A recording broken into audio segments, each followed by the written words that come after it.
The first drop of blood hit the faded linoleum floor with a soft, wet smack that barely registered over the violent roar of the storm outside. Zara paused, her rag hovering over the diner's Formica counter. At Mama Zara's, a late-night joint wedged into the gritty, neon-lit underbelly of the city, you learned to mind your business. If you wanted to keep your doors open and your breath in your lungs, you didn't look too closely at the shadows. But Zara had never been good at looking away. She wiped her hands on her apron, her dark eyes locking onto the figure leaning heavily against the glass door.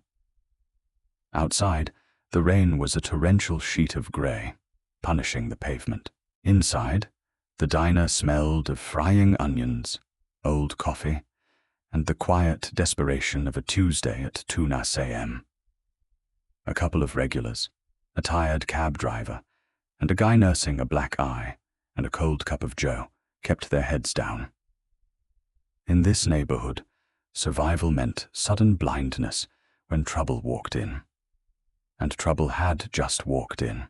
The woman shouldn't have been in this part of town.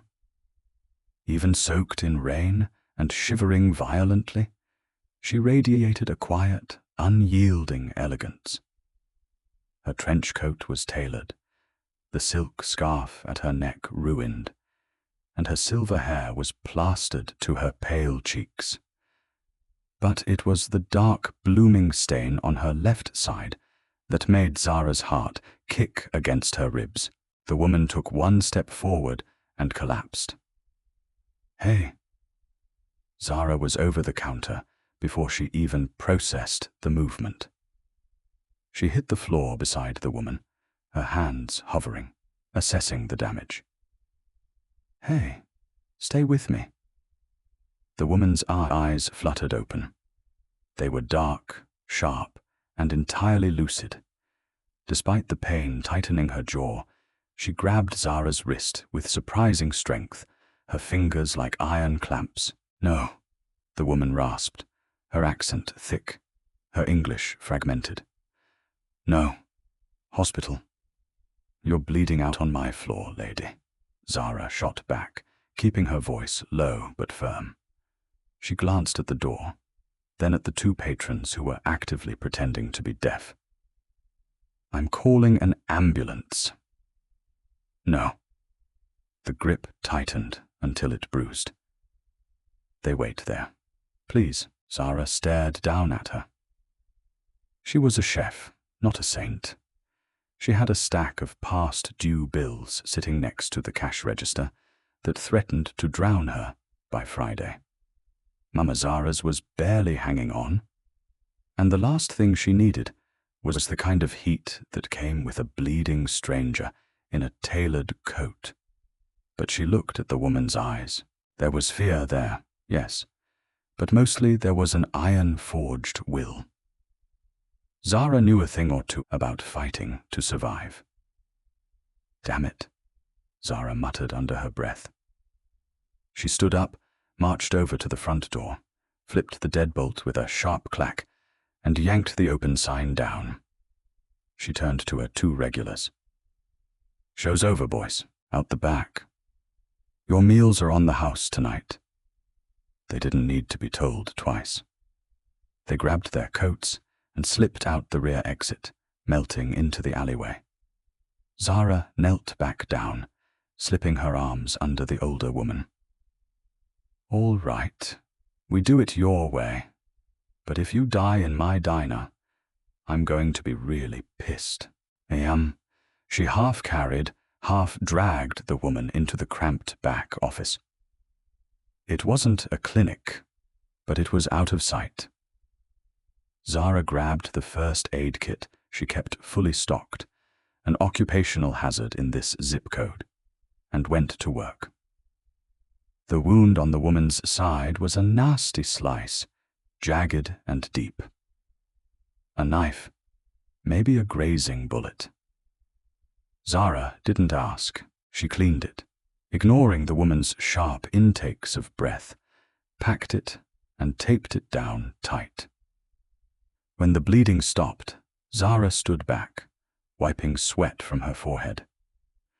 The woman was leaning against the filing cabinet, her face gray, eyes closed. "You need heat and you need iron," Zara said, her voice softer now.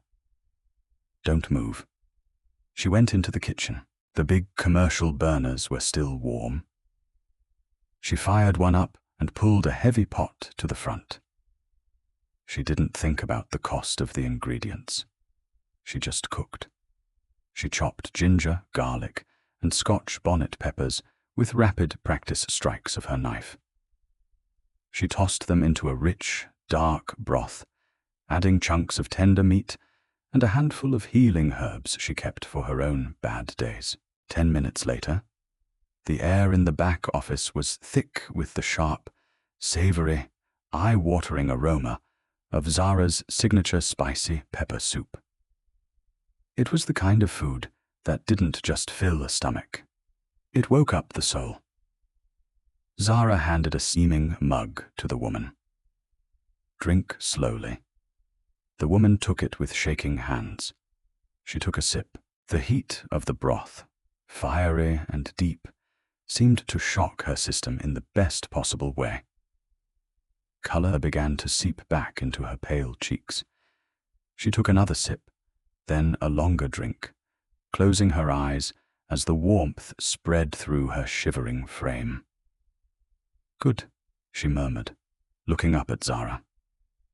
A faint ghost of a smile touched her lips. "Very good. It'll keep you alive until morning," Zara said, crossing her arms. "You can't stay down here.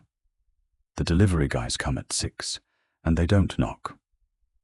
I rest, then I go," the woman said, leaning her head back. "You're not going anywhere in that condition. There's a couch upstairs in my apartment. It's not the Ritz, but nobody will look for you there. Anenedes." Zara didn't know why she was extending the offer. It was reckless. It was stupid. But the fierce maternal instinct that had earned her the nickname Mama Zara wouldn't let her kick a wounded animal back into the storm. With a heavy sigh, Zara helped the woman up the narrow, creaking staircase at the back of the kitchen. The apartment was small, smelling of old wood and the spices from downstairs, but it was warm. Zara settled the woman onto the pull-out couch, draped a heavy quilt over her, and set a glass of water on the nightstand. "Try to sleep," Zara ordered gently. "I'll be right outside if you need anything." The woman looked at her. "Really?" Looked at her, her dark eyes pinning Zara to the spot. "You are kind, brave. I'm exhausted is what I am." Zara deflected, turning off the lamp. "Get some rest." Zara closed the door softly behind her, leaning against the wood for a long moment, listening to the rain batter the roof. She had no idea who she had just let into her home. She didn't know the woman's name or who had put that hole in her side. If she had known, she might have kept the door locked. Because downstairs, the blood on the linoleum didn't belong to a helpless victim. It belonged to Madame Bay, the ruthless, untouchable matriarch of the most feared Korean syndicate on the eastern seaboard. A woman who commanded an army of killers with a whisper. A woman who had just barely survived a coordinated assassination attempt by a rival faction, and who was now resting under Zara's favorite quilt, plotting a vengeance that would soon set the entire city on fire. But Zara didn't know any of that. She just went back downstairs, grabbed her mop, and started cleaning up the blood. The grey, unforgiving light of dawn crept through the single cracked pane of glass in Zara's tiny bedroom, painting the peeling wallpaper in muted shades of ash. She woke with a start, a sharp intake of breath snagging in her throat as the events of the previous night slammed into her waking mind. The storm, the blood, the woman. She sat up, the springs of her ancient mattress protesting with a familiar metallic whine. For a moment, she just sat there, running a hand through her wildly tangled dark hair, letting the cold reality of her situation settle into her bones. She was a chef, a business owner, barely holding on to the frayed edges of her livelihood. She wasn't a doctor, and she certainly wasn't equipped to run a safe house for gunshot victims who materialized out of midnight downpours. Zara pushed the heavy patchwork quilt off her legs and swung her feet onto the cold hardwood floor. She didn't bother changing out of the oversized t-shirt and flannel pants she'd slept in. Her first priority was checking on the stranger. She padded softly out of her room and down the short, narrow hallway. The door to the living room was ajar just as she had left it. Peering inside, she felt a sudden, heavy knot of tension release from her chest. The woman was still there, lying on the pull-out couch. She was breathing, a slow, steady, rhythmic rise and fall of the quilt Zara had draped over her. In the harsh light of morning, the woman looked simultaneously frail and unyieldingly formidable. Her silver hair, once plastered to her skull by the rain, had dried into an elegant, albeit messy, halo. The lines around her eyes and mouth spoke of a life lived hard and ruled with an iron fist. Yet in sleep, there was a vulnerability that tugged at Zara's relentlessly maternal instincts. "You made it through the night," Zara whispered to the empty room. "Now what the hell am I going to do with you?" She didn't expect an answer, and she didn't get one. Quietly, Zara backed out of the room, leaving the door cracked. Woman needed rest, and Zara needed coffee. A lot of it. She descended the creaking wooden stairs that led directly from her apartment into the back kitchen of Mama Zara's. The air down here was different, thick with the ghosts of 1,000 meals, steeped in the scent of roasted garlic, smoked paprika, and the lingering bitter tang of industrial bleach she had used to scrub the blood from the front linoleum just hours ago. Zara tied her faded denim apron around her waist, the familiar weight of it acting as a sort of armor. This was her domain. Out there in the gritty, unforgiving streets of the city, she was just another struggling woman trying to make rent. But in this kitchen, surrounded by cast iron skillets, commercial burners, and the rhythmic hum of the ancient refrigerator, she was a queen in her own right. She moved through the morning prep with the practiced, fluid grace of a veteran chef. She started the massive industrial coffee percolator, the deep, rich aroma of dark roast filling the space and pushing away the metallic memory of blood. She chopped onions, her knife a blur of silver against the heavy wooden block. She sliced tomatoes, pounded out chicken cutlets, and set a massive pot of stock to simmer on the back burner. The physical labor was a meditation.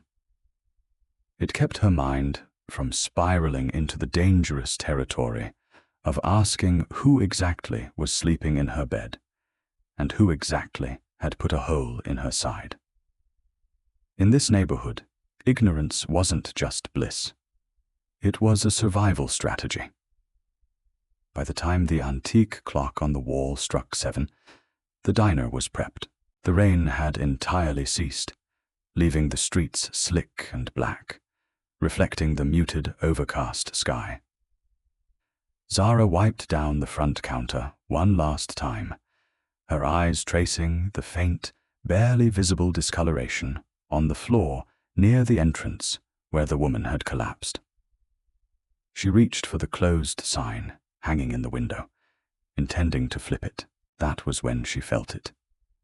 It wasn't a sound at first, but a vibration. A low, guttural, synchronized hum that rattled the loose change in her tip jar and made the coffee in the glass pots tremble slightly. Zara froze, her hands still resting on the faded cardboard sign. She looked out through the grease-smudged window. The street outside Mama Zara's was usually empty at this hour, save for a few stray cats and the occasional garbage truck grinding its gears. But this morning, the street was being swallowed alive. 4 massive jet-black SUVs, tinted so dark they looked like rolling voids, turned the corner in perfect predatory unison. Their engines rumbled with the restrained power of caged beasts. They didn't just drive down the street, they claimed it. Zara watched, her heart kicking into a sudden, frantic rhythm against her ribs. The neighborhood, usually bustling with the early morning shuffle of people trying to get to their low-paying jobs, vanished. It was as if a silent alarm had been pulled. The street sweeper ducked into an alley. The old man, who sold newspapers, rolled his cart behind a dumpster. Everyone who lived in this part of the city knew what a convoy like that meant. It meant death was taking a morning stroll. The SUVs brake simultaneously, boxing in the front of the diner. "Oh, you have got to be kidding me," Zara breathed, taking a slow step backward away from the glass. The doors of the vehicles opened in terrifying synchronicity. Men poured out. They were all sharply dressed in tailored dark suits that looked completely alien against the backdrop of cracked sidewalks and overflowing trash cans. They moved with the cold, hyper-aware efficiency of a tactical unit. No shouting, no wasted motion, just a silent, heavily armed perimeter being established around her diner. Panic, cold and sharp, flared in Zara's chest. But it was immediately swallowed by a massive, overwhelming surge of territorial fury. This was her place. She turned and sprinted the few short steps back into the kitchen. Her eyes scanning the racks of equipment, she bypassed the heavy cast-iron skillets and her delicate paring knives, her hand wrapping instead around the thick, worn wooden handle of her favorite meat cleaver. The blade was heavy, broad, and sharp enough to slice through bone with a flick of the wrist. She gripped it tight, her knuckles turning white just as the front door of the diner exploded inward.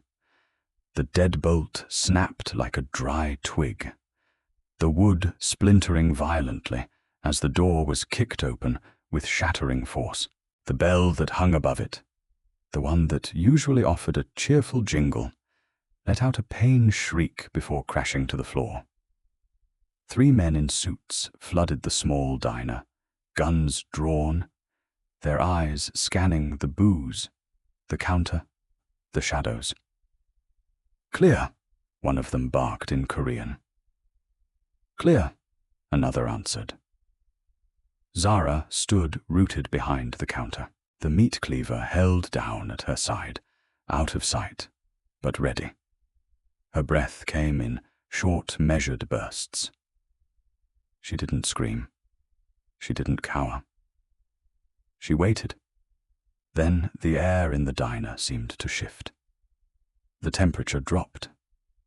The men who had breached the room immediately lowered their weapons, stepping back to create a wide, respectful path to the shattered doorway. A man stepped over the ruined door and into the diner. Zara's breath hitched. If the men in suit were the storm, this man was the devastating hurricane that commanded it.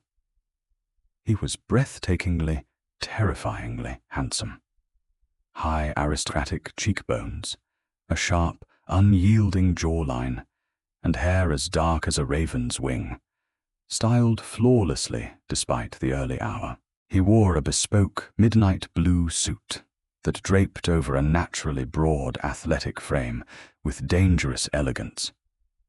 But it was his eyes that made the blood freeze in Zara's veins. They were pitch black, flat, and entirely devoid of human warmth. They were the eyes of a man who looked at the world and saw only targets and obstacles. He was Ryu Jin-woo. And though Zara didn't know his name, she instantly knew exactly what he was. He was the apex predator. He was the boss. Jin-woo surveyed the dingy diner with naked aristocratic disgust. His perfectly polished Italian leather shoes stepped over the shattered remains of Zara's front door, crunching on the splintered wood.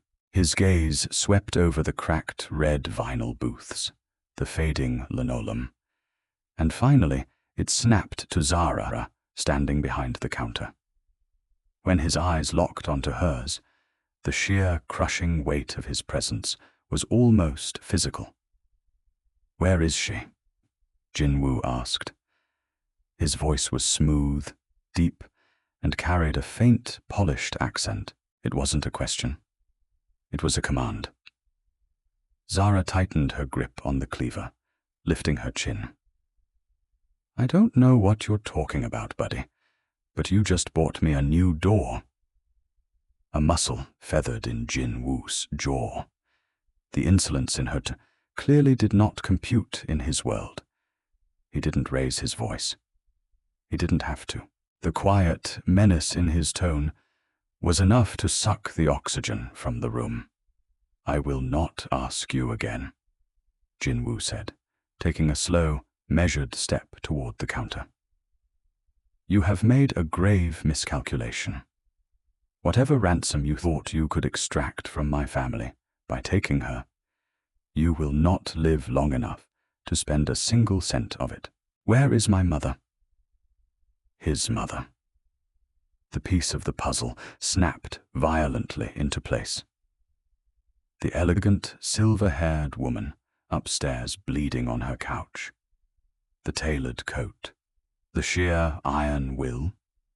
She wasn't just some random victim of a mugging. She was the matriarch of whatever terrifying syndicate this man ran. "Listen to me very carefully, Suit," Zara said, her voice remarkably steady, despite the adrenaline roaring in her ears. "No one kidnapped anybody.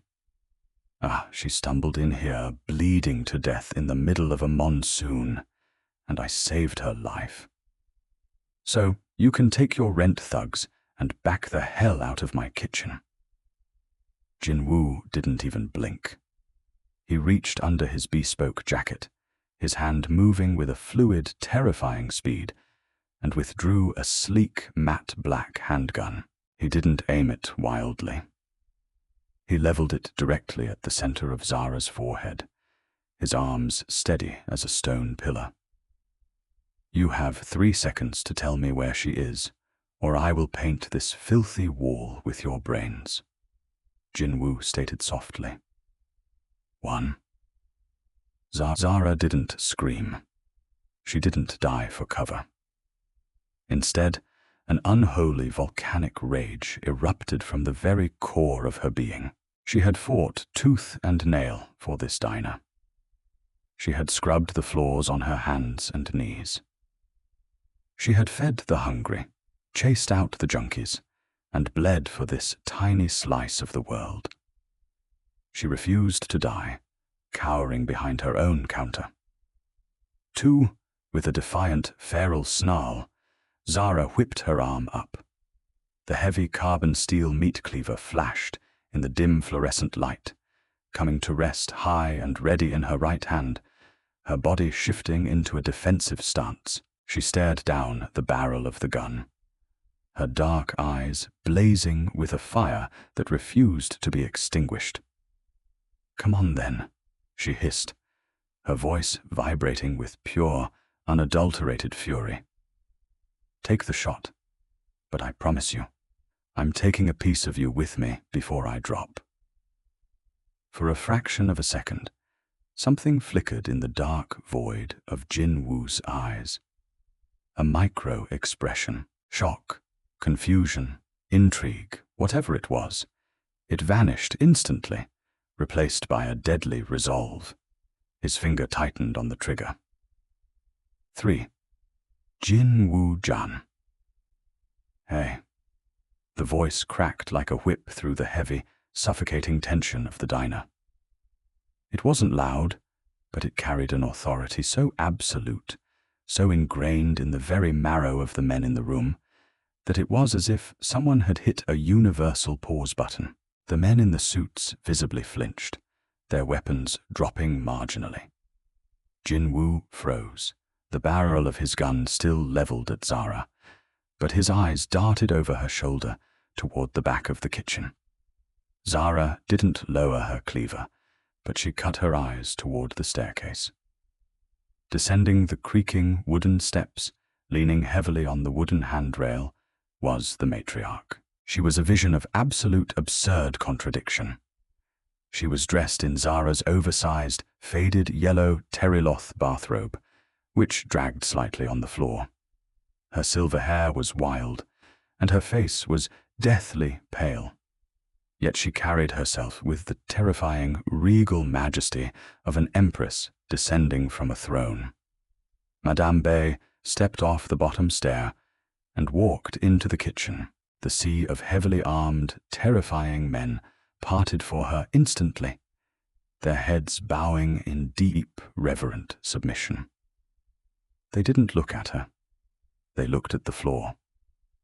She walked slowly, each step clearly costing her immense physical pain. But she did not falter. She bypassed the counter, walking right into the line of fire between Zara's raised cleaver and Jin Woo's loaded gun. Mother, Jin Woo breathed, the cold, lethal mask cracking for the very first time. He immediately lowered the weapon, the muzzle pointing at the floor, and stepped forward, reaching out a hand to support her. You are injured. We thought they had taken you, smack. The sound of the slap echoed through the small diner like a gunshot. It was sharp, vicious, and delivered with a startling amount of force for a woman who had nearly bled out hours before. Jin Woo's head snapped to the side. The perfectly styled dark hair fell across his forehead. He froze, completely immobilized by the physical strike. The entire diner stopped breathing. The men in suits seemed to shrink into themselves, terrified to even witness the humiliation of their boss. Madame Bay stood before her towering, lethal son, pointing a trembling, furious finger at his chest. She unleashed a rapid, blistering torrent of Korean that Zara couldn't understand, but the tone required no translation. It was the universal sound of a mother viciously scolding a child who had done something incomprehensibly stupid. Jin Woo took the verbal lashing without a single word of protest. He kept his head slightly bowed, his jaw tight, his cheek rapidly blooming with a bright red handprint. Madame Bay finished her tirade with a sharp, dismissive wave of her hand, then turned slowly to face Zara. The terrifying matriarch instantly softened, the severe lines of her face melting into an expression of profound, weary gratitude. She reached out, gently placing a hand over Zara's wrist, the one still locked in a death grip around the meat cleaver. Put down, child, Madame Bay said softly, her accented English heavy in the quiet room. He is stupid, boy, but he will not shoot you. Zara stared at the older woman, then looked at the terrifying mob boss who was currently avoiding eye contact with both of them. Slowly, feeling as though she were moving underwater, Zara lowered the cleaver, setting it with a heavy thud onto the counter. Madame Bay nodded approvingly. She turned back to her son. "This girl, she saved me. I bleed in rain." They walk past. She pull me in. She cooked me soup of fire that bring back my soul. She give me her bed. Madame Bar's eyes narrowed into dark, dangerous slits. And you break her door and point gun at her head. You bring shame to me. Jinwoo slowly raised his head. His dark eyes flicked from his mother to Zara. The flat, dead void was gone from his gaze, replaced by something intensely focused and heavily analytical. He looked at the meat cleaver resting on the counter. He looked at Zara's faded denim apron, the flour dusted on her cheek, the fierce, unyielding set of her shoulders. He processed the absolute impossibility of the situation. He was the head of a syndicate that controlled the eastern seaboard. He commanded armies. Politicians trembled when he entered a room, and this small, beautiful, enraged chef with a cheap knife had just stared down the barrel of his gun without blinking, perfectly prepared to hack him to pieces. More than that, she had earned the absolute, unshakable loyalty of his mother in a matter of hours. A feat men had spent lifetimes failing to achieve. The spark of realization ignited in Jin Woo's eyes. It was a terrifying look. It was the look of a man who had just discovered something incredibly rare, something he hadn't known he was looking for, and something he now fully intended to study. The silence stretched, thick and vibrating with sudden, uncharted tension. Jinwoo holstered his weapon with a smooth, practiced motion, the jacket falling perfectly back into place. He straightened his posture, instantly reclaiming the terrifying authority he had wielded when he walked in. He was back to business. He didn't apologize. Men like Ryu Jinwoo did not know the words. Instead, he operated on the only currency his world understood: debts and payments. He raised his hand and snapped his fingers once. It was a sharp, arrogant sound. Immediately, one of the men in suits scrambled forward, clutching a sleek silver aluminum briefcase. He placed it reverently on the diner counter, right next to the meat cleaver, and stepped back. Jinwoo reached out, his long, elegant fingers snapping the latches open. He popped the lid. Zara looked down. The briefcase was packed to the absolute brim with stacks of $100 bills, but it wasn't pristine bank money. The edges of the paper were worn, and several of the stacks were heavily stained with dark, rusty brown blotches. Blood money, literally. "My mother's life is priceless," Jinwoo said, his voice returning to that smooth, lethal purr. He looked directly into Zara's eyes, his gaze locking onto hers with a gravitational pull that was impossible to break. "But this will compensate you for your time, the damage to your establishment, and your silence for your trouble." He pushed the briefcase slightly across the counter toward her. It was a dismissal, a transaction completed, the books balanced. Zara looked at the money. It was more cash than she had ever seen in her life. It was enough to pay off the diner's debts, fix the roof, replace the ancient equipment, and keep her afloat for a decade. It was salvation, and it was the most insulting thing anyone had ever offered her. She wasn't a mercenary. She hadn't pulled a dying woman out of the rain for a payday, and she certainly wouldn't be bought off by an arrogant, bespoke, suited thug who thought he could terrorize her and then throw bloody cash in her face as an apology. The volcanic fury that had briefly subsided roared back to life, hotter and brighter than before. Zara looked at Jinwoo. She saw the absolute certainty in his eyes, the arrogant belief that everyone had a price and that he had just met hers. She smiled. It was a sharp, dangerous, utterly humorless smile. Without breaking eye contact with the KPE boss, Zara reached out and grabbed the handle of the aluminum briefcase. She lifted it off the counter. It was heavy, packed with sin and survival. Jin Woo's eyes narrowed slightly, a glimmer of satisfaction beginning to form. He thought she was taking it. Instead, Zara stepped out from behind the counter, the broken glass crunching beneath her boots.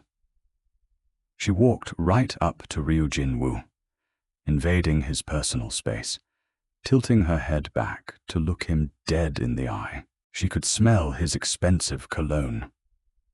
Something sharp and cedar-laced, mixed with the faint metallic scent of gun oil. "I didn't save your mother for a tip," Zara hissed, her voice vibrating with pure, unadulterated disdain. She hefted this briefcase, and with every ounce of strength in her arm, hurled it downward, slamming it viciously onto the floor, right at his feet. The force of the impact popped the weak hinges. The briefcase exploded open. Stacks of bloody, crumpled $100 bills erupted into the air, raining down in a morbid, violent confetti, scattering across the scuffed toes of Ryu Jin Woo's immaculate Italian leather shoes. The rhythm of a kitchen in the late afternoon was a sacred thing to Zara. It was the calm before the storm of the dinner rush, a structured, predictable dance of preparation that usually grounded her. But for the past 48 hours, ever since the violent, bloody explosion of syndicate politics had spilled onto her faded linoleum, her rhythm had been dangerously off. She stood at the large wooden butcher block in the center of the cramped kitchen. A massive pile of fresh basil, garlic, and pine nuts waiting to be transformed into pesto. Her hands moved with practiced precision, her heavy chef's knife rocking back and forth, but her mind was miles away. She couldn't stop thinking about the arrogant, terrifyingly handsome Kakangpa boss who had stood in this exact room, threatened to blow her brains out, then tried to buy her off with a briefcase of bloody cash. That ruined aluminum briefcase was currently shoved into a black trash bag and buried at the very bottom of her bedroom closet, resting under a pile of old winter coats. She hadn't touched a single bill. She refused to. Taking that money felt like selling a piece of her soul to the devil in the bespoke midnight blue suit. "Focus, Zara," she muttered to herself, tossing the minced garlic into a heavy stone mortar. The diner was relatively quiet. Only a few early bird regulars sat in the front booths, nursing black coffees and picking at slices of cherry pie. Outside, the fading afternoon sun cast long, hazy shadows across the cracked pavement of the street. It was a perfectly normal Tuesday in her gritty little corner of the world. She turned away from the butcher block to check the massive pot of marinara sauce simmering on the 6-burner industrial stove. The rich, heavy scent of roasted tomatoes and oregano filled the air, briefly overriding the lingering phantom smell of gun oil and ozone that Zara swore was still trapped in the walls. She picked up a long wooden spoon, gave the thick red sauce a slow, deliberate stir, and reached for the salt shaker. That was when the world tore itself apart. It didn't start with a sound, but with a violent concussive pressure that sucked the air from the room. A heartbeat later, the deafening, continuous roar of automatic weapons fire eclipsed every other sense. The large front window of Mama Zara's, the one she had just wiped clean that morning, shattered inward in a catastrophic explosion of jagged glass. The heavy, unmistakable tearing sound of high-caliber bullets ripping through wood, plaster, and metal filled the diner. Zara didn't think. Instinct took over completely. She dropped the wooden spoon and dove hard to her left, throwing her body behind the massive, reinforced steel frame of the commercial oven, just as a line of bullets chewed through the wall where she had been standing a second before. The noise was absolute terrifying chaos. The screaming of the few patrons in the front mixed with the relentless mechanical hammering of the guns outside. Ceramic plates exploded like clay pigeons. The ancient coffee machine hissed violently as a round pierced its boiler, sending a geyser of scalding water and steam into the air. Crouched in a tight ball on the grease-stained floor tiles, Zara clamped her hands over her ears.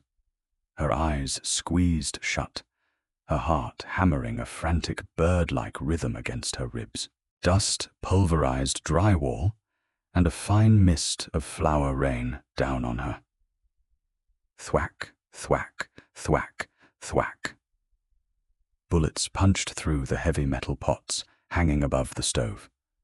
The large vat of marinara sauce took a direct hit, the cast iron pot shattering and sending a terrifying wave of boiling red sauce splattering across the pristine white tiles, looking sickeningly like a bloodbath. It lasted perhaps 30 seconds, but trapped on the floor, breathing in cordite and plaster dust. It felt like an eternity. Then, with the sudden screech of burning rubber and roaring engines, the vehicles outside sped away. The gunfire ceased.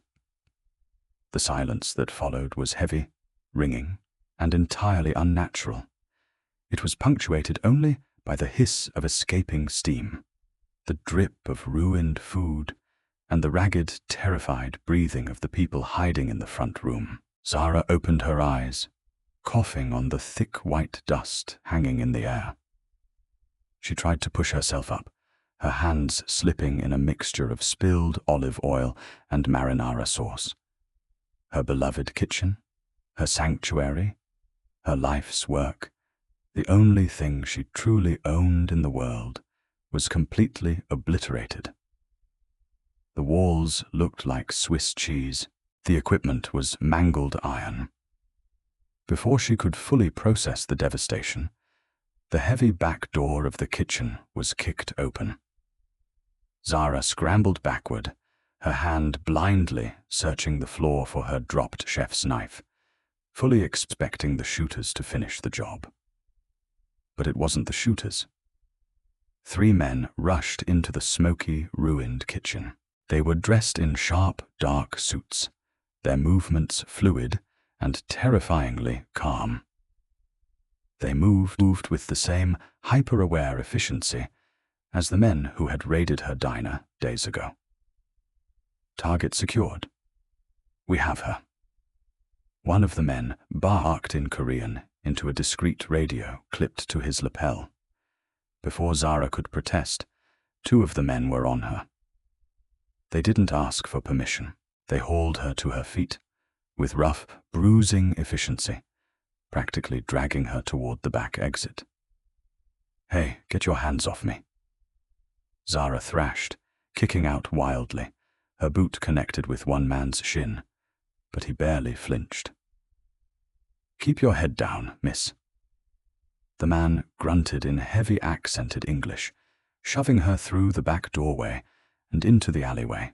The alley was swarming with more men in suits, forming a tight, impenetrable perimeter around the back of the building. The air smelled of exhaust and rain. A sleek, heavily armored black Maybach tore down the narrow alley, its tires protesting violently as it slammed to a halt directly in front of them. The rear door was shoved open from the inside, Before the car was even fully stopped, Zara was unceremoniously shoved toward the open door. She caught herself on the doorframe, refusing to be pushed inside, her eyes blazing with absolute fury beneath a thick coating of white flour and red sauce. She looked up, fully prepared to unleash hell on whoever was inside. Sitting in the plush leather interior, looking like a dark, wrathful god, was Ryu Jin-woo. He was not wearing his usual mask of cold, detached indifference. The devastatingly handsome Kakangpe boss was vibrating with a terrifying, barely contained rage.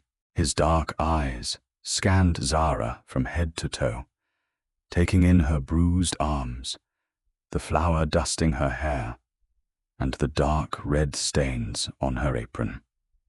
His jaw clenched so tight it looked carved from granite. "Are you hit?" His voice was a low, lethal vibration that cut straight through the ringing in her ears. "No thanks to whatever war you just dragged into my life," Zara yelled, her voice from the dust. She pulled back from the car, pointing a shaking finger back at the smoking ruins of Mama Zara's. "Look at my diner, my home. What did you do?" Jin-woo's expression darkened, an icy fury settling over his aristocratic features. He didn't look at the diner. His eyes remained locked on her. Word had leaked the rival faction that had ambushed his mother had discovered the location of her brief sanctuary. To touch something or someone under the unofficial protection of Madame Bay was the ultimate insult. It was a direct challenge to his power, and it had nearly cost this infuriating, brave woman her life. "Get in the car," Jin-woo ordered, the command leaving absolutely no room for negotiation. "Go to hell," Zara shot back, planting her boots on the asphalt. "I have to check on my customers. I have to call the police. I'm not going anywhere with you." Jin-woo moved with a speed that defied his size. In a flash of movement, he leaned across the leather seat, reached out, and clamped an iron grip around Zara's wrist. His touch was burning hot against her cold skin. He didn't yank her, but the unyielding strength in his hold was absolute. "Your diner is a tomb," Jin-woo said, his voice dropping to a terrifying, quiet whisper that sent a shiver down Zara's spine. "If you stay here, the police will ask questions you cannot answer. And when my enemies realize you are still breathing, they will return, and they will not miss. You belong to the crossfire now. Get in the car, or I will have my men throw you in the trunk." Zara stared into his pitch-black eyes. She saw no bluff there. She saw the absolute brutal reality of the world she had just been dragged into. She looked back at the smoke billowing from her kitchen window. Her life here was over. It had ended the moment she unlocked her door for a bleeding stranger, swallowing the massive choking nod of grief and rage in her throat. Zara climbed into the back of the Maybach. The door slammed shut behind her, sealing them inside the soundproof, bullet-resistant vault. The car accelerated instantly, pressing Zara deep into the plush leather. Jin-woo did not look at her again. He pulled a sleek black phone from his breast pocket and began issuing rapid, venomous commands in Korean. The tone of his voice left no doubt that men were going to die tonight for what had happened to the diner. Zara sat rigidly in the opposite corner of the spacious seat, wrapping her arms around her knees. She felt dirty, violated, and utterly powerless. She watched the gritty, familiar streets of her neighborhood blur past the tinted windows, replaced quickly by the towering glass and steel of the city center, and eventually by the winding dark roads leading up into the exclusive, heavily forested mountains bordering the city. The drive took nearly an hour, conducted in total suffocating silence. When the Maybach finally slowed, huge row iron gates, flanked by heavily armed guards, swung open silently to admit them. The car crunched along a pristine, sweeping gravel driveway, coming to a halt before a structure that made Zara's jaw clench. It wasn't just a house, it was a fortress masquerading as a modern architectural masterpiece. Sprawling wings of glass, dark steel, and imported stone sat perfectly integrated into the cliffside, overlooking the city below. It was beautiful, imposing, and tired of dangerous, limitless wealth. "Welcome to my home," Jinwoo said smoothly, finally breaking the silence as his men opened the doors. "You will be safe here. It looks like a prison with better landscaping," Zara muttered, stepping out into the crisp mountain air. "It is whatever it needs to be to keep you alive," he replied coldly. "My staff will show you to your quarters. Do not attempt to leave the grounds. The security perimeter is lethal. You will remain here until the threat to my family, and by extension to you, is eradicated." Before Zara could unleash the blistering string of curses dancing on her tongue, Jinwoo turned his back on her and strode through the massive double doors. Immediately surrounded by a phalanx of lieutenants, she had no choice. She was a captive guest in a gilded cage. A silent, sharply dressed housekeeper led Zara through a maze of sweeping corridors, wide staircases, and rooms filled with priceless, untouchable art, finally depositing her in a guest suite that was roughly 3 times the size of her entire apartment above the diner.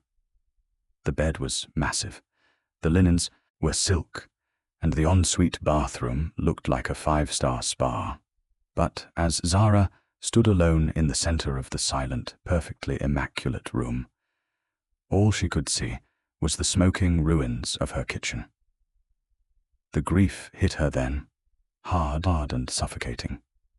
She sank onto the edge of the incredibly soft mattress and buried her face in her flour-stained hands. When Zara awoke the next morning, the crushing grief had miraculously burned away, replaced by a deep, simmering, highly combustible anger.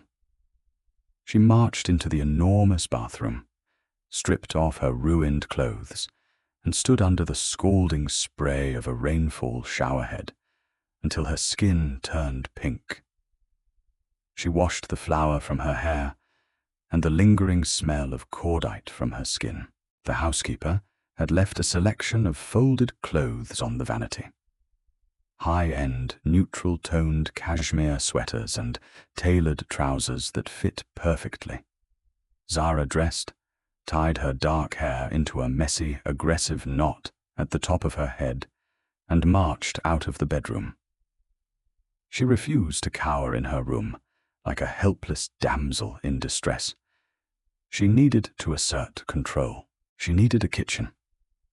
She navigated the sprawling estate by following her nose, catching the faint, highly offensive scent of burnt toast and cheap coffee.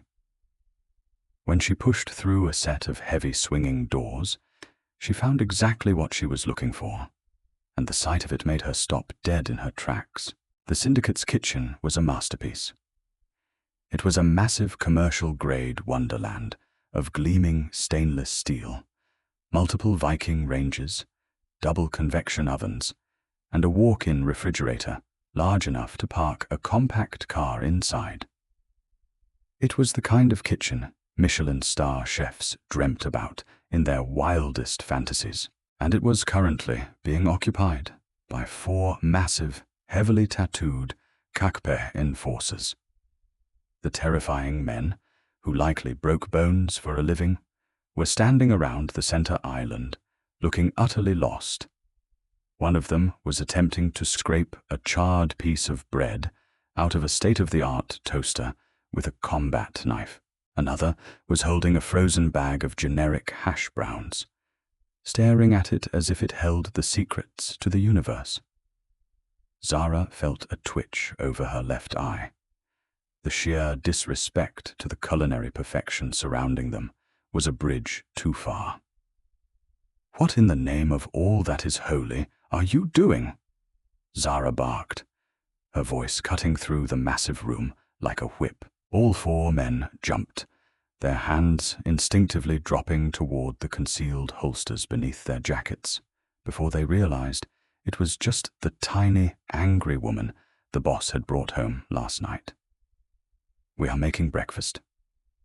The largest one, a man with a jagged scar running down his neck, said defensively, clutching his combat knife, "No, you are committing a war crime against that toaster."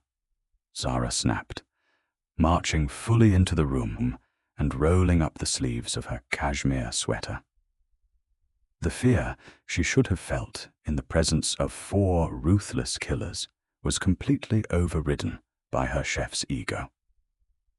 This was her domain now. She walked straight up to the massive enforcer, reached up, and plucked the combat knife out of his massive hand. She tossed it onto a distant counter with a clatter. "Out of the way," she ordered, shoving his solid, tree-trunk-like arm to the side. The enforcer blinked, utterly bewildered, and actually took a step back. Zara moved with the speed of a tornado. She opened the walk-in fridge, and her eyes widened at the bounty inside. Wagyu beef, fresh organic produce, imported cheeses, cartons of heavy cream, and farm fresh eggs. It was a treasure trove. "You?"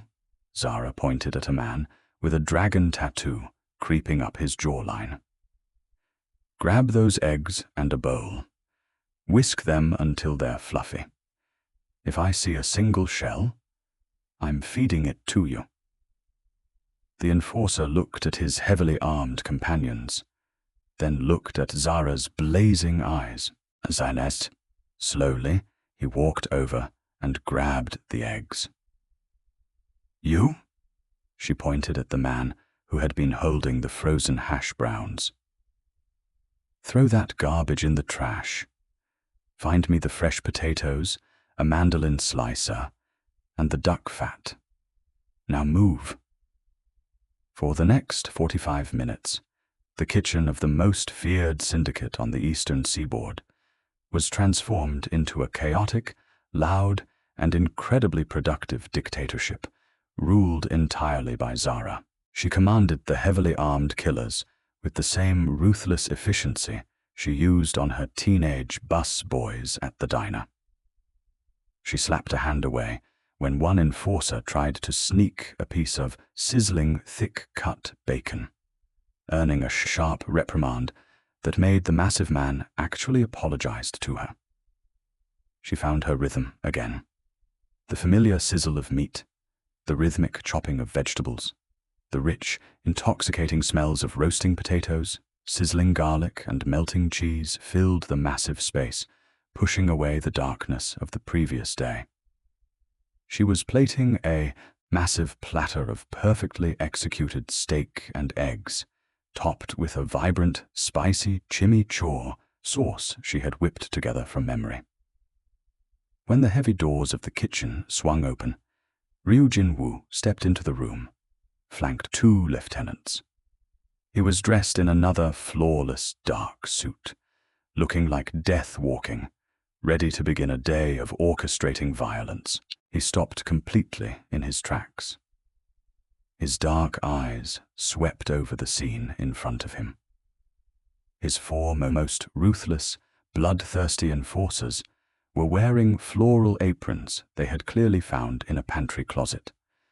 One was carefully wiping down a counter. Another was gently plating toast under Zara's intense supervision. And standing at the head of the island, looking flushed, fiercely beautiful, and entirely in her element, was the woman whose life he had ruined just hours ago. She held a spatula like a scepter. "What is happening here?" Jinwoo asked, his smooth voice tinged with genuine baffled disbelief. His men immediately snapped to attention, looking simultaneously terrified of their boss and deeply embarrassed by their floral aprons. Zara turned, locking eyes with the lethal syndicate head. She didn't cower, she didn't flinch. She picked up a pristine white plate loaded with steak, eggs, and crispy potatoes and slammed it down onto the center island with enough force to make the heavy silver cutlery rattle. "Your men don't know how to cook, Jinwoo," Zara stated loudly, crossing her arms over her chest and glaring at him, asserting her total dominance over the space. "And if I'm going to be a prisoner in your ridiculous mountain fortress, I am not eating microwaved garbage. So sit down, shut up, and eat your breakfast." The entire kitchen held its collective breath, the men waiting for Jinwoo to pull his gun and end her for the blatant disrespect. Instead, Jinwoo looked from the incredible spread of food back to the fiery, unapologetic woman challenging him in his own home. A strange, completely unfamiliar sensation rippled through his chest. Slowly, the corner of his perfect aristocratic mouth ticked up into the very faintest hint of a smile. He walked forward, pulled out a stool, and sat down at the island. "Yes, chef," Jinwoo murmured softly, his dark eyes sparkling with a sudden, dangerous heat that had nothing to do with anger. 3 weeks.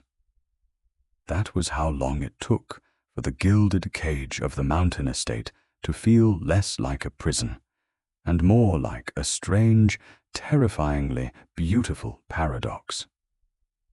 During the daylight hours, and the sprawling mansion was a fortress of ruthless efficiency. Heavily armed men patrolled the manicured grounds. Sleek black vehicles came and went with ominous frequency, and Ryu Jinwoo reigned over it all like a dark, untouchable god. In the light of day, he was the Kung boss, cold, unyielding, and wrapped in bespoke midnight blue armor. But the nights were different. When the sun dipped below the jagged mountain peaks and the estate settled into an uneasy quiet, the massive state-of-the-art commercial kitchen became a sanctuary. It was Zara's undisputed territory, a place where the air smelled of roasting garlic, fresh basil, and baking bread instead of gun oil and fear. And late at night, long after the enforcers had retreated to their barracks and the house staff had vanished, the kitchen belonged exclusively to the two of them. It was 2:30 a.m. on a Tuesday when the heavy oak doors swung open with a soft, muted click. Zara didn't flinch. She stood at the center marble island, flour dusting her cheek, her hands buried deep in a mound of dough she was kneading for the morning's bio. She didn't need to look up to know who had entered. The shift in the room's barometric pressure, the faint, intoxicating scent of cedar and expensive cologne told her everything she needed to know. Jinwoo stepped into the warm, golden light of the kitchen. He looked exhausted, carrying the invisible, crushing weight of a violent empire on his broad shoulders. The terrifying mask of the syndicate boss was gone, replaced by a raw, devastating vulnerability that he allowed absolutely no one else in the world to see. He shrugged off his suit jacket, tossing the 1000-garment carelessly over a leather bar stool. He pulled the silk tie from his neck, unfastened the top 3 buttons of his crisp white shirt, and rolled up his sleeves, revealing forearms corded with muscle and laced with faint, faded scars. "You're working late," Jinwoo murmured, his voice a low, dark velvet rasp that sent an involuntary shiver tracing down Zara's spine. "Doe doesn't care what time it is, Jinwoo," Zara replied, her voice softer than she intended. She punched the dough down, her knuckles sinking into the soft elasticity. "It rises when it rises." "Have you eaten?" "No." He moved closer, his polished shoes silent against the slate floor. He stopped on the opposite side of the island, resting his palms flat on the cool marble, watching her hands work. The boardroom. It was endless today. The retaliations against the rival factions require precision. It leaves little time for appetite. "Sit," she ordered gently, nodding toward the stool. She washed her hands at the massive steel sink, wiped them on her apron, and moved to the heavy cast iron pot simmering on the back burner. Within minutes, she slid a steaming, fragrant bowl across the marble island.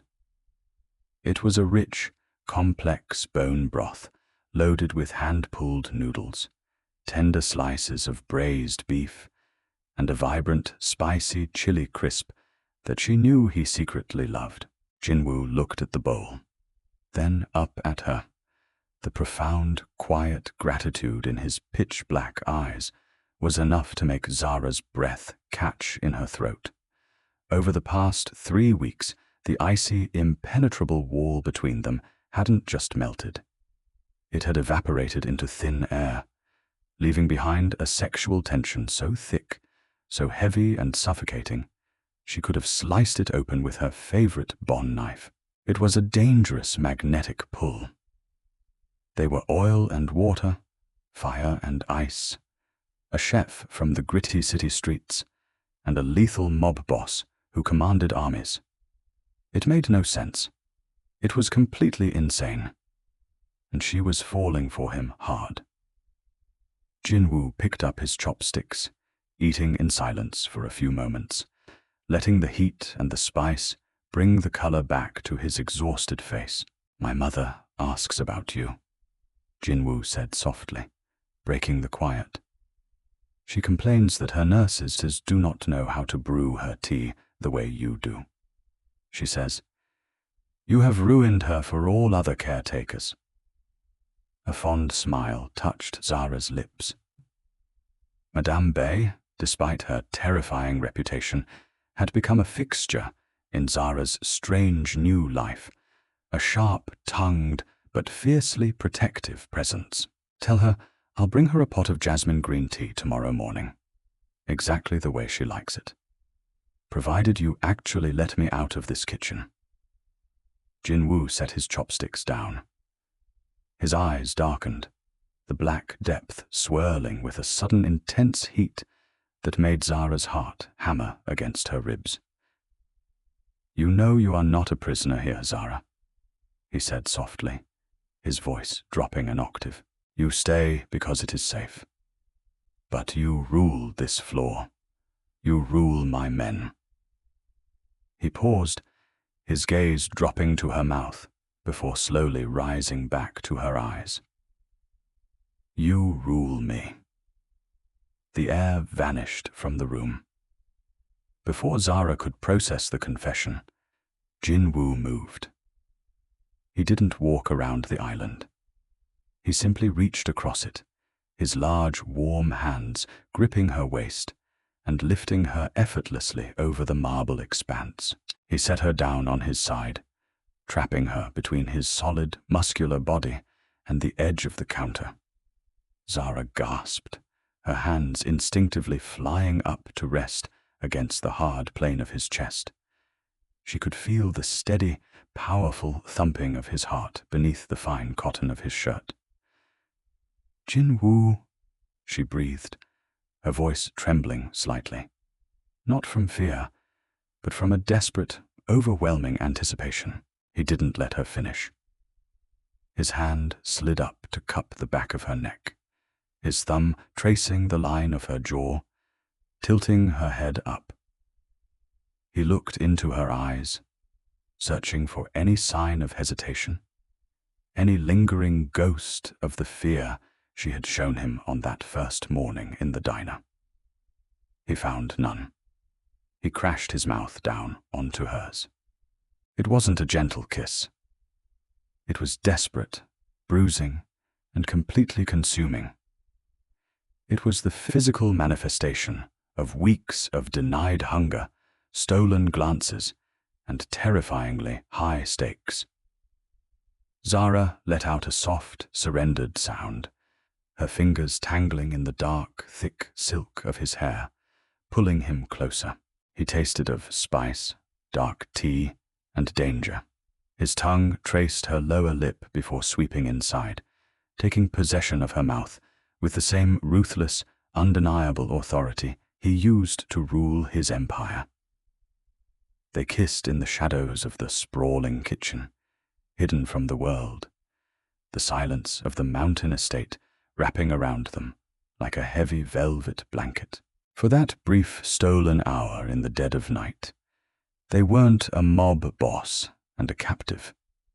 They were just a man and a woman, hopelessly tangled in the terrifying crossfire of their own making. 2 days later, the quiet sanctuary of the mountain estate was shattered by the arrival of the entire syndicate elite. It was a family banquet, an archaic, highly formalized gathering of Jin Woo's lieutenants, capos, and the elder statesmen of the organization.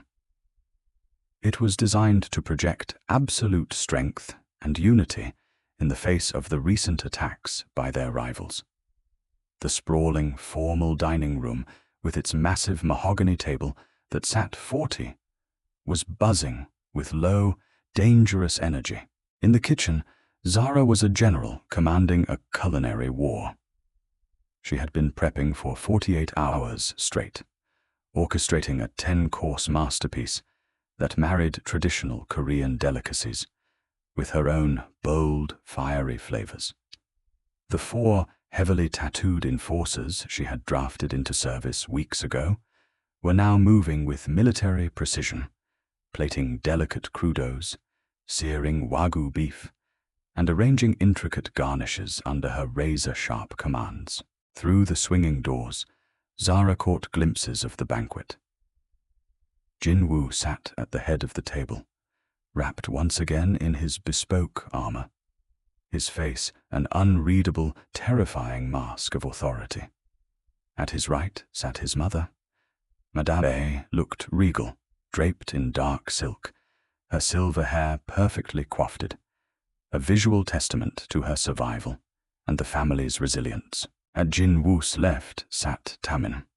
Tam Min was Jin Woo's right-hand man, a slick, devastatingly handsome lieutenant, with a smile that never quite reached his cold, calculating eyes.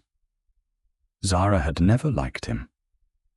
Whenever Tamin entered the kitchen, he looked at her not with the grudging, terrified respect the other enforcers had developed, but with a predatory, calculating sneer. "Course 7, move," Zara barked, clapping her hands. Her enforcers scrambled, hoisting massive silver trays of braised short ribs and carrying them through the swinging doors. Zara leaned against the prep counter, wiping a bead of sweat from her forehead with the back of her wrist. She took a deep, shaky breath, feeling the exhaustion deep in her bones, but the adrenaline kept her upright. It was going perfectly. The plates were coming back empty. The murmurs from the dining room were approving. Then the screaming started. It wasn't a shout of anger, but a raw, panicked shriek that tore through the ambient noise of clinking crystal and low conversation. Zara froze. The heavy kitchen doors burst open, one of the serving staff sprinting through, his face completely devoid of color. "It's the madam," he choked out, pointing frantically back toward the dining room. "She's fallen." Zara didn't wait to hear the rest. She sprinted through the doors, pushing past the panicked staff, and skidded to a halt in the grand dining room. The scene was absolute chaos.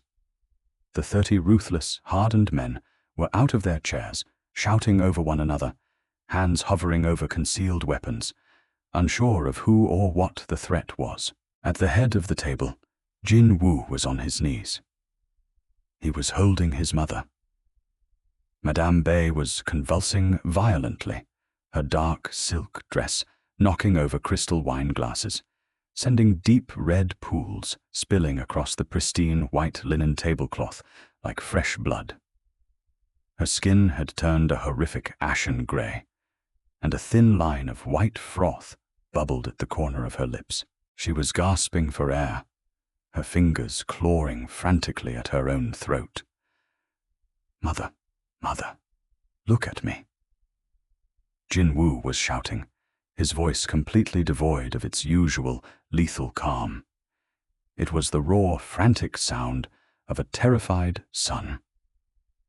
"Doctor, get Park in here now."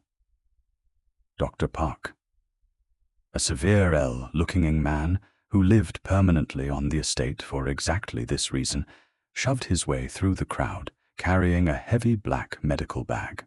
He dropped to his knees beside Jin Woo, his hands moving with rapid clinical efficiency. He checked her dilated pupils, felt the erratic, thready pulse at her neck, and smelled the froth at her lips. The doctor's face turned grim, his jaw setting hard. "She is in acute respiratory distress." Dr. Park barked, pulling a syringe from his bag. "Her nervous system is shutting down." "Jin Woo, this isn't a heart attack. This is poison." The word dropped into the room like a live hand grenade. Complete suffocating silence slammed down over the banquet hall. 30 pairs of eyes instantly widened, looking at the food on their plates, then looking at each other. "Poison," Jin Woo repeated, the word sounding foreign, impossible on his tongue. He looked down at his mother, who was slipping rapidly into unconsciousness, her breathing reduced to shallow, terrifying rattles. "It's a neurotoxin," Dr. Park said rapidly, injecting the contents of the syringe into her arm. "Rare, slow acting. It builds up in the system before triggering total organ failure. She ingested it tonight. We need to stabilize her and get her to the intensive care wing downstairs." Now, Jin Woo didn't wait for his men. He scooped his mother into his arms, rising to his feet with terrifying grace. He looked around the room, the panic vanishing, replaced entirely by a wrath so profound, so absolute and cold, that the temperature in the room seemed to drop 10 degrees. "Lock down the estate," Jin Woo ordered, his voice echoing off the vatted ceilings like a death nail. "No one leaves. No one makes a phone call. If anyone moves toward an exit, shoot them in the legs." He carried his mother out of the room, trailing the doctor. Zara stood paralyzed near the swinging doors, horror clutching at her throat. Poison. Madame Bay had survived a brutal coordinated ambush in the street, only to be poisoned in her own home. "The kitchen," a voice said loudly, cutting through the tense silence. Zara turned. Tam Min, the ambitious right-hand man, stepped forward from the crowd of men. His slicked back hair was perfect, his bespoke suit unwrinkled. He didn't look panicked. He looked purposeful. If she ingested a slow-acting poison tonight, it was in the food. Tammin announced to the room, his voice carrying the calm authority of a man stepping into a power vacuum. He turned his cold, calculating eyes slowly until they locked onto Zara. "And there is only one person who controls absolutely everything that comes out of that kitchen. Zara's blood ran ice cold. What? No. No. That's insane. I cooked for everyone. Everyone ate the same food. Did they? Taman asked smoothly, walking slowly toward her. Madame Bay is served specific dishes, adjusted for her palate, adjusted by you. He looked back at the heavily armed men. Search the kitchen. Tear it apart down to the floorboards. Find what was used. You have no right, Zara yelled, her fear momentarily overridden by her fierce territorial instincts. Jinwook didn't order. Two massive enforcers, men she didn't know, men who hadn't cooked with her, grabbed her arms, pinning her against the wall by the doors. She struggled violently, kicking and cursing, but it was like fighting a stone wall. Taman led a dozen men into her kitchen. Zara could hear the catastrophic sounds of her sanctuary being destroyed. Pots and pans clattered to the floor. Glass jars shattered. The massive sacks of flour and rice were slashed open, spilling across the beautiful slate tiles. They were dismantling her world piece by piece. After 5 agonizing minutes, the noise stopped. Tamine walked slowly back through the swinging doors into the dining room. In his right hand, he held something small and silver.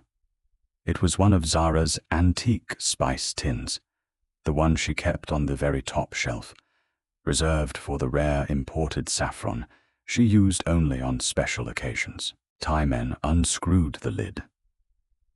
He reached inside, entirely bypassing the crimson threads of saffron, and pulled out a false bottom that Zara had never known existed. Tucked perfectly inside the hidden compartment were 3 small, clear glass vials. 2 were full of a viscous, colorless liquid. The third was completely empty. The collective gasp from the syndicate men sucked the oxygen from the room, found precisely where she kept her most prized ingredients. Taman said loudly, holding the vials up to the light. He looked at Zara, his lips twisting into a mask of faux, sympathetic sorrow. The rival faction paid you well, didn't they, Chef? Did they offer you a new diner? Or just the blood money our boss foolishly tried to hand you? That's a lie, Zara screamed, her voice tearing at her throat. Tears of absolute, helpless rage springing to her eyes. I've never seen those vials in my life. You planted them. You son of a, you put them there. But her protests were drowned out by the cocking of a dozen handguns. The men in the room had their answer. They had their scapegoat. The heavy double doors of the dining room banged open. Jinwoo strode back in. The front of his crisp white shirt was stained with his mother's blood and wine. His face was a mask carved from glacial ice. The vulnerable, exhausted man who had kissed her breathless in the shadows just 48 hours ago was completely, utterly gone. Only the monster remained. Tame Min stepped forward, presenting the vials. We found it, boss. Hidden in a false bottom in her personal spice rack. The doctor can confirm, but it matches the profile of the neurotoxin. Jinwoo stared at the glass vials. A muscle feathered violently in his rigid jaw. He didn't look at Taman. Slowly, agonizingly, he turned his head and locked eyes with Zara. The look in his eyes broke her heart into 1,000 jagged pieces. It wasn't just rage. It was the catastrophic, devastating agony of a man who had, finally against all his instincts, allowed himself to trust, only to find a knife buried in his back. the Mafia boss, wearing with his heart. "Jinwoo, please," Zara begged, her voice cracking, pleading with the man behind the monster. "Look at me. I didn't do this. I saved her life. I would never hurt her." He planted it. "Tamon is lying." Jinwoo stared at her, the silence stretching so tight it felt like a wire about to snap and decapitate them all. His logic, his upbringing, the brutal rules of the syndicate world he inhabited, all screamed the same violent truth. Trust no one. The evidence was in her kitchen. The motive was revenge for her destroyed life. The Kongpai boss won the war. Jinwoo walked toward her. He didn't signal his men to release her. He shoved them aside himself with a violent, animalistic jerk of his shoulders. His massive hands clamped down on Zara's upper arms, his grip bruising, devoid of any of the gentleness she had known. "Jinwoo, you're hurting me," she gasped, staring up into his dead, flat eyes. "Take the guests to the West Wing and lock them in." Jinwoo ordered the room, his voice completely hollow. He didn't blink. He didn't let Zara go. "I will handle the traitor." He turned on his heel, dragging Zara with him. She stumbled, her feet struggling to keep up with his long, furious strides. He hauled her out of the dining room, away from the warmth of the upper floors, and toward the heavy steel security door at the back of the mansion that Zara had been explicitly warned never to approach. He punched a code into the keypad. The heavy steel door hissed open, revealing a stark concrete staircase descending into the earth. "No," Zara whimpered, the reality of what was happening finally sinking its icy claws into her brain. "Jinwoo, stop. Please, you know me. You know I didn't do this." He ignored her, dragging her down the stairs. The air grew instantly colder, smelling of damp earth, bleach, and old, terrible sins. The transition from the warm, opulent, gilded cage above to the brutal, nightmarish reality of his world below was jarring and horrific. They reached the bottom of the stairs. Jinwoo kicked open another door, dragging her into the interrogation basement. It was a nightmare realized. Concrete floors. A single heavy metal chair bolted to the center of the room. A drain set directly into the floor.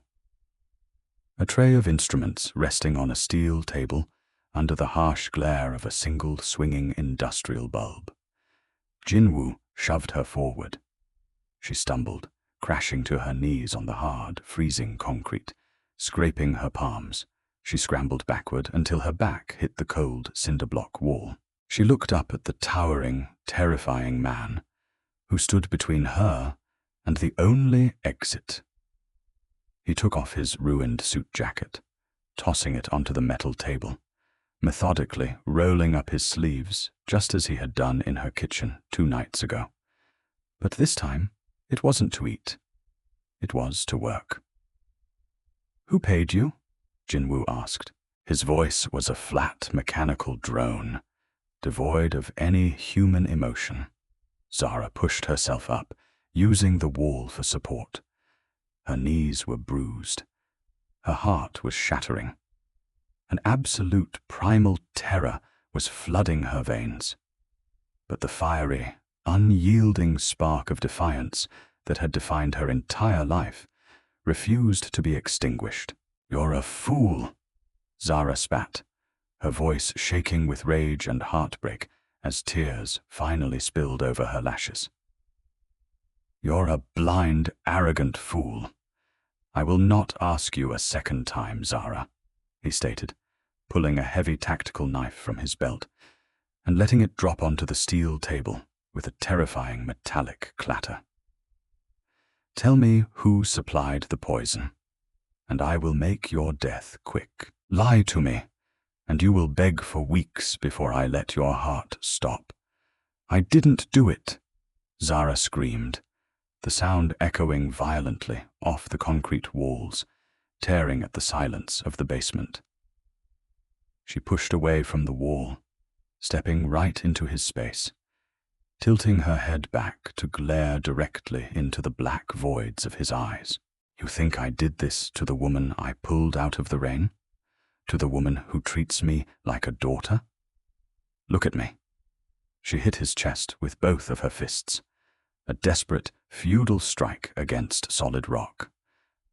Trust me, she screamed, the heartbreak finally fracturing her voice, the tears flowing freely down her pale cheeks. Trust the woman you've been kissing in the shadows.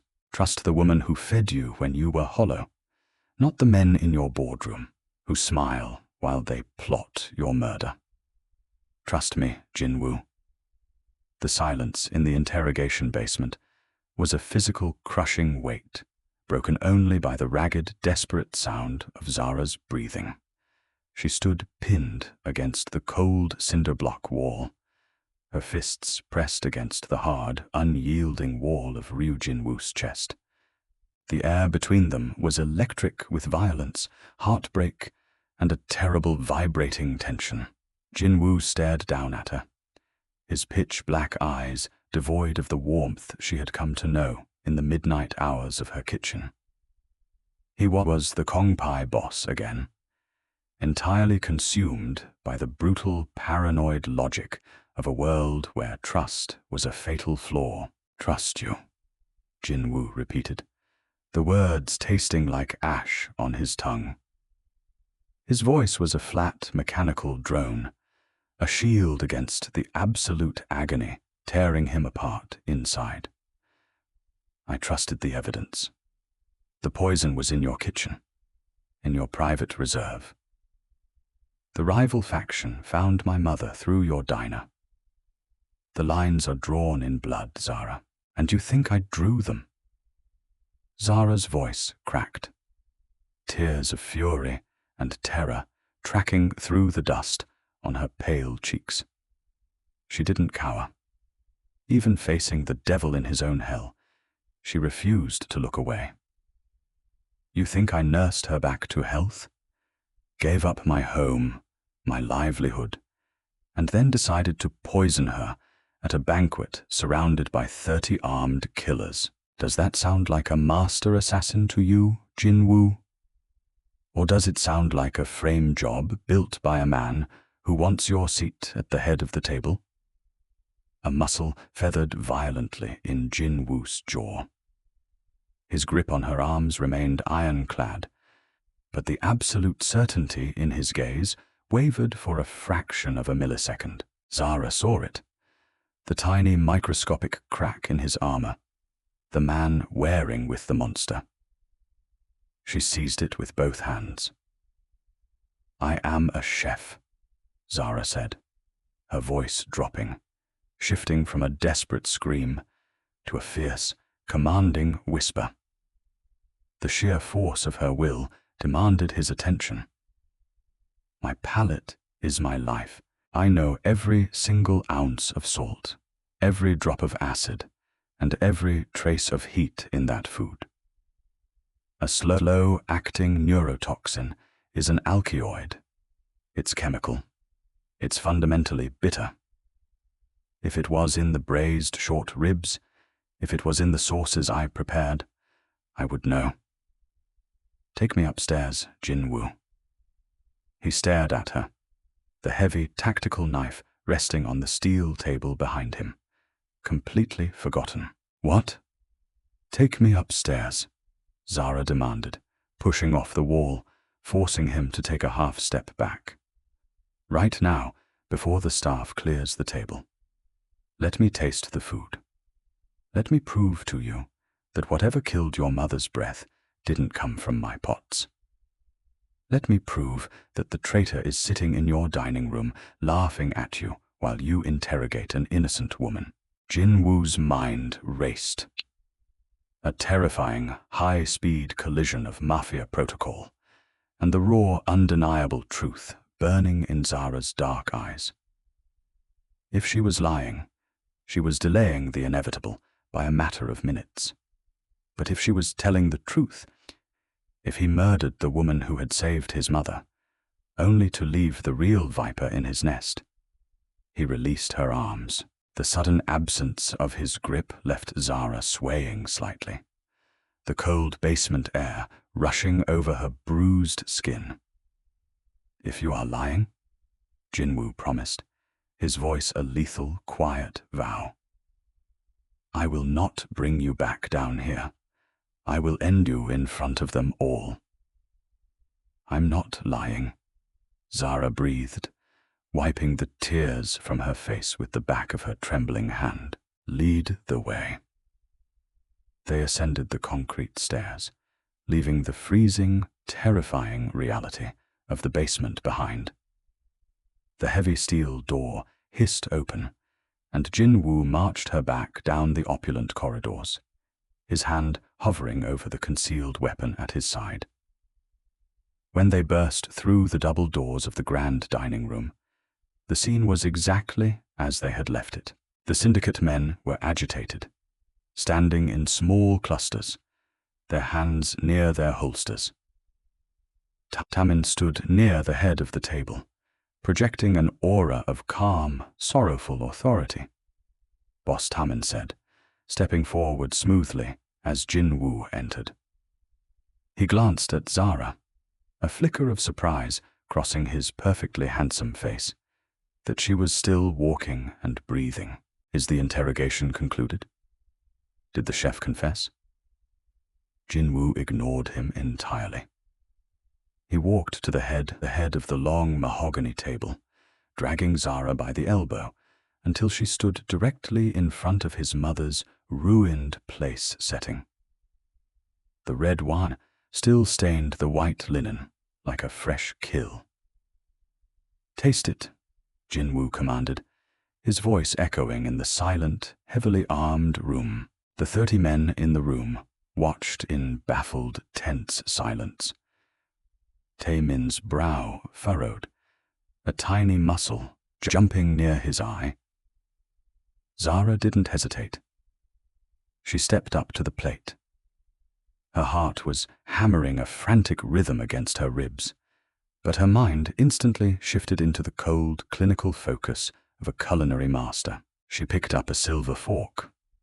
She dipped it into the rich, dark sauce coating the braised Wagyu short ribs. She placed it on her tongue, closing her eyes. She let the flavors coat her palate, isolating every single ingredient. "Soy," Zara announced to the silent room. "Mirin, dark cherry, a hint of star anise, brown sugar, caramelized perfectly. The fat of the Wagyu rounds it out. There is no alkaline bitterness, no chemical astringency. The meat is clean." She dropped the fork. It clattered loudly against the fine bone china. She moved to the delicate crudeo, tasting the yuzu dressing. Clean, pure acid and citrus. She tasted the pickled radishes. Clean. Tamin let out a harsh, dismissive scoff. "This is absurd, Jinwoo. She is the one who cooked it." "Of course, she is going to say it's clean. She is playing you for a fool, while your mother lies dying downstairs."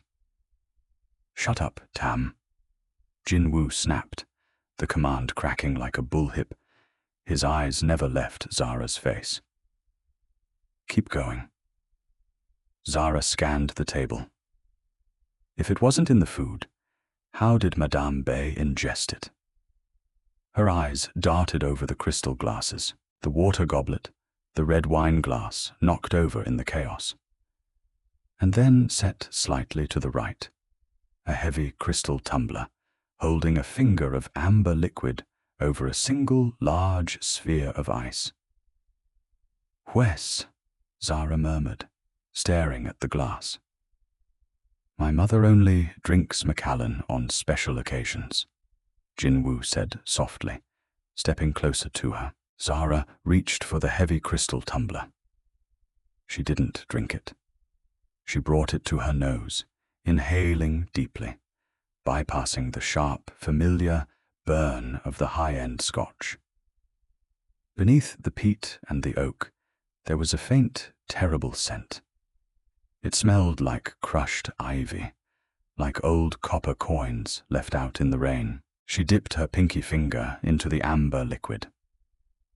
She touched the very tip of her finger to her tongue. The reaction was instantaneous. Her tongue went completely, violently numb.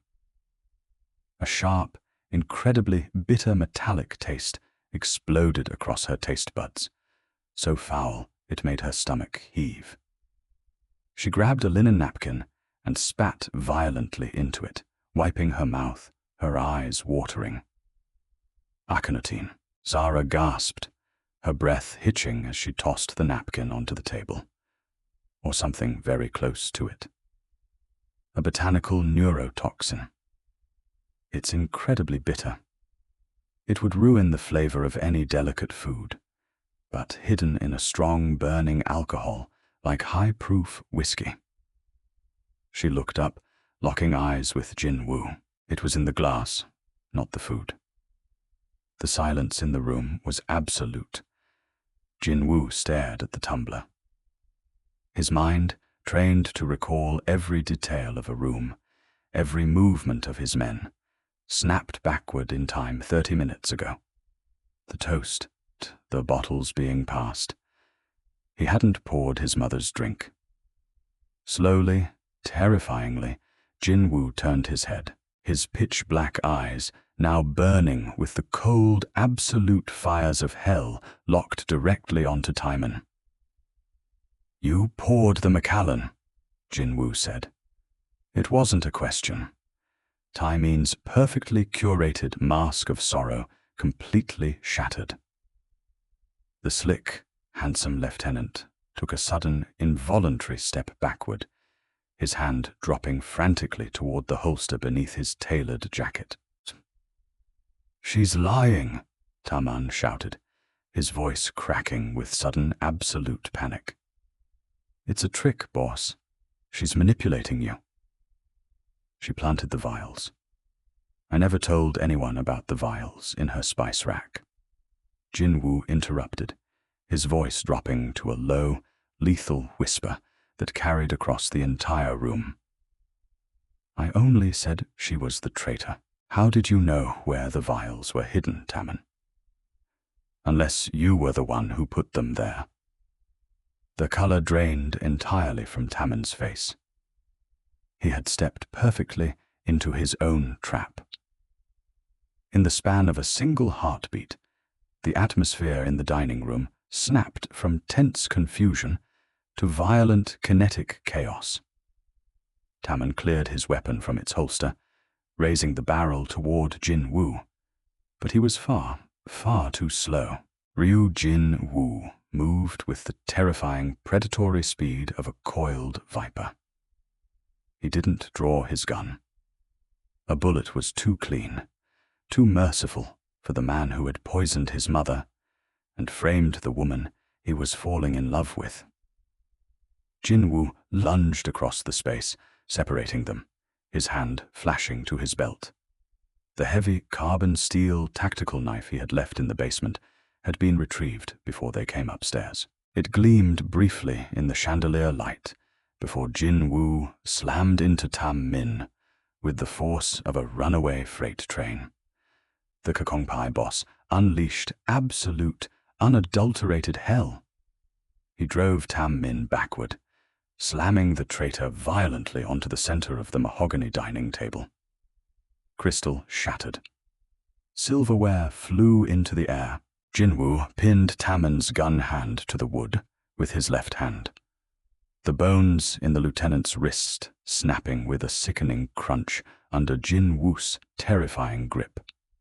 With his right hand, Jinwoo drove the tactical knife straight down. Tamon's scream was cut horrifyingly short. Blood, hot, dark, and copious, sprayed across the pristine white linen, mingling with the spilled red wine. Jinwoo didn't stop.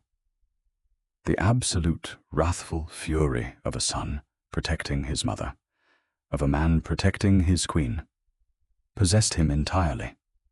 He was a force of nature, a hurricane of violence, ensuring the threat was not just neutralized, but permanently, horrifically eradicated. The 30 men in the room stood frozen, utterly terrified, watching their absolute ruler exact a vengeance so brutal it would be whispered about in the underworld for decades. No one moved to help Tamon. They understood the law of the syndicate. Treason was paid for in blood. When Jinwoo finally stepped back, he was breathing heavily, his chest heaving. His pristine white dress shirt was soaked in crimson. His hands were stained red. The monster was out of the cage, and the entire room felt the suffocating weight of his power. He turned away from the table, his flat, dead eyes scanning the remaining men. Tamon sold us to the rival faction. Jinwoo barked, his voice vibrating with raw, unfiltered authority. He fed them our movements. He orchestrated the ambush in the rain, and tonight he tried to decapitate this family from the inside. Jinwoo reached out, pulling a clean napkin from an untouched place setting, and began wiping the blood from his knife. This war ends tonight. Not tomorrow, not next week. Tonight. He pointed the blade at his 3 most trusted capos. Mobilize every man we have. Burn their safe houses, sink their shipments, find their leaders, and bring me their heads before the sun crest the mountains. Leave absolutely nothing breathing. Yes, boss, the men shouted in unison, the room immediately erupting into a frenzy of tactical movement. Men sprinted for the doors, radios crackling to life, the syndicate transitioning instantly from a banquet to a total war footing. Amidst the chaos, Jinwoo turned slowly back to Zara. She was standing near the head of the table, her hands covering her mouth, staring at the sheer, brutal reality of the man she had fallen for. She wasn't naive. She knew who he was. But seeing the lethal, unyielding violence he was capable of, was something else entirely. Jinwoo didn't approach her. He looked down at his blood-soaked hands, then back up to her pale, terrified face. For a fleeting second, a profound, crushing sorrow crossed his features. He believed he had finally terrified her away completely. Stay in the medical wing with my mother, Jinwoo ordered softly, the roar of the Kunk boss vanishing, leaving only a hollow, exhausted man behind. You will be safe there. I will return when it is done. He didn't wait for her to answer. He turned and strode out of the dining room, walking into the night to wage a war to protect them both. The hours that followed were a grueling, agonizing test of endurance. Zara sat in a plush leather chair in the sterile, high-tech intensive care wing, buried deep beneath the estate. Dr. Park had administered the antidote just in time. The vomiting, the seizing, it had all stopped. Madame Bay was asleep, her breathing shallow but steady, connected to a myriad of monitors that beeped in a slow, reassuring rhythm. Zara didn't sleep. She couldn't. Every time she closed her eyes, she saw the flash of the knife, the blood on the white linen, and the agonizing heartbreak in Jinwoo's eyes when he realized he had almost murdered her for a crime she didn't commit. She paced the small room, her mind racing. She belonged to this world now. The moment she pulled Madame Bei out of the rain, the moment she kissed Ryu Jin-woo in the shadows of the kitchen, she had crossed a line she could never uncross. And the terrifying truth was she didn't want to. She wanted the arrogant, terrifying mob boss who ate her spicy soup in the dead of night. She wanted the man who had just torn his own syndicate apart to protect her. Dawn broke over the mountains, painting the sky in bruises of purple, gold, and violent crimson. The estate was eerily quiet.